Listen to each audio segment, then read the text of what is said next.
where are you in terms of your rehab from your knee? And Mark has told us that the plan at this point is that you probably don't play this season. What are your thoughts on that?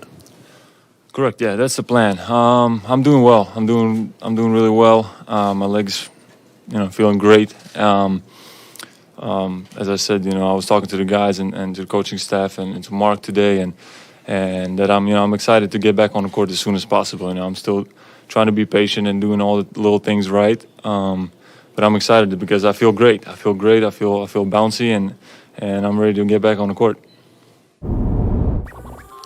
So the Dallas Mavericks are not going to play Kristaps Porzingis this year, Mr. Rose. What are you doing, sir? We look kind of fly. We're on television right now. You know that, right? I was trying to do the two-shot. You know that they air us on television. Yes. Okay. We can do selfies later. Do you think that the Mavs should hold out Kristaps Porzingis? Of course. This season? No doubt about it. Their lottery positioning allows them to get a higher pick to actually play with Luka and actually play with Porzingis. Because for those who haven't been paying attention, the Mavs just mortgaged their entire future.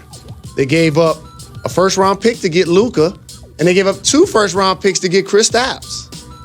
So it's really important for them, if and when they do get draft picks, even if it's in the second round, to pick well. Mm-hmm. Now, those are 2 guys that are unselfish by the way they play, and they won't have problems attracting people to come run with them. And I do believe that Luka and Kristaps have what it takes to be perennial all-stars in this game. They're going to be a dynamic duo. I love what the Mavs did in acquiring Kristaps, and Mark Cuban got what he wanted. Remember, he came out and basically had negative things to say about American-born players. He did. Saying that he wished basically they would go overseas. That kind of touched a nerve with you. I remember that. Yeah, to learn how to play. Because the last time I'm checked, I'm an American-born player. I know. And so I look at the deal. He did get his international prospect, in theory, on paper, but he traded away them American-born players quick in expiring contracts, Wesley and DJ, and obviously Dennis Smith Jr. Now, the one thing about that press conference I want to make sure I point out is this. Kristaps is the guy that Mark Cuban says, I want him to be here for 20 years. Yep. There was 3 other people sitting up there. Oh, he didn't say that about them. There's 3 other people sitting up there, and 2 of them my little brothers. So that's why I was really paying attention to that. So y'all be good Trey to Burke. Tim Hardaway Jr. and Trey Burke. That's my family. And shout to you, Courtney Lee, too. Because the last time I checked, he didn't mention them. No, he didn't mention them at all. And there was this thing. Remember when the trade just happened? There said that Kristaps Porzingis would not sign the qualifying offer. That he's going to deny the rookie max to become an unrestricted free agent in 2020. Found that very interesting. Not sure that's exactly how it's going to play because the rookie max is undefeated so far in this league. I like what you did. But stole it from Amin. But here's what Mark Stein had to say about the future of the Mavs and KP. Mark Stein said, quote, this is what Mark Cuban said to Mark Stein. It was my mistake not to keep Dirk and Steve together longer. I won't make the same mistake with Luka and KP. Do you think KP signs the extension? Do you think KP and Luka stay with this team for the next 4 years? I do. And they've become anchors, and rightfully so, because they're terrific young talents. KP, people haven't seen him play in a long time, but he's 7'3". Easy to forget. Put back dunks, 3-point shots, post moves, like Joel Embiid style post moves. Like you can give it to him in the post and he'll get you a bucket. And also, I'm going to give you a couple of statistical categories that he's going to be in that only 2 or 3 other people are going to be in next season. Okay, this is next season. What's that? It's probably going to be Anthony Davis, Joel Embiid, and Kristaps Porzingis are going to be 3 people in the game next year that's giving me 22 plus with 2 or 3 blocks. Yep. Those are going to be the only 3 people in the entire game doing that. That's how valuable he can be. Well, the Nets are another team that we've sort of bubbling up, kind of like we talked about the Kings, but they've cooled off lately.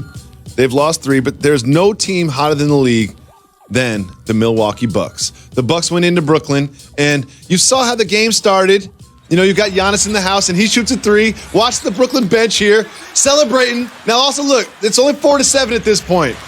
They might have poked the bear a little bit there. You see he noticed, and then Giannis did what Giannis does, which is dominate. 30 points, 15 rebounds, 9 assists, 1 assist away from a triple-double.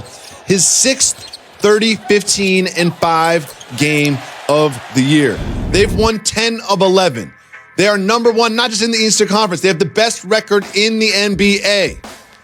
Do you think the Bucks are your favorite to come out of the Eastern Conference, go to the NBA Finals? And Giannis, in that conversation I have about Kristaps Porzingis, I believe that the Milwaukee Bucks have made amazing strides under Coach Bud, and I want to give him a lot of credit for establishing a style of play, giving Milwaukee an identity, unlocking the talent of Greek Freak, getting quality minutes out of Brogdon and Bledsoe.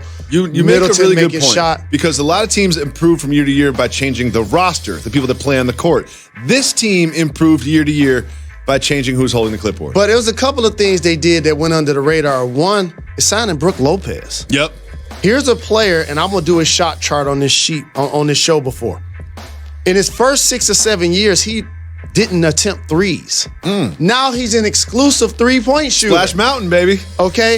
And so that's how you reinvent yourself as a veteran. So adding him now gives them the flexibility to play Giannis at the 5 sometimes, the 4 sometimes. He guards 1, 2s, and 3s. We've heard so many times in our lives, in particular when Magic jumped center and won the championship against Philly, about a guy playing 5 positions. Giannis physically does that on a nightly basis, and it's awesome to watch. It is so good to watch. There's also something else I'm really excited about for Giannis. They are televising the All-Star Draft this Thursday, and Giannis is one of the captains. And here's what he had to say about his draft strategy. You got to get some shooting. I'm going to try to make a team that's going to play hard. And then I think I'm going to go with the young players.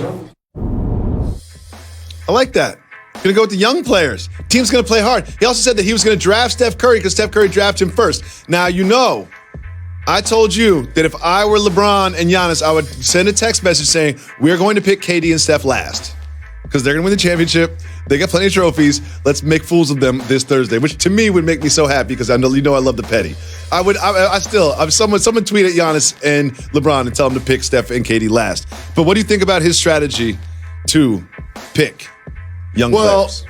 The first highlight you showed of the Nets game last night, It's a low light. and their bench was laughing.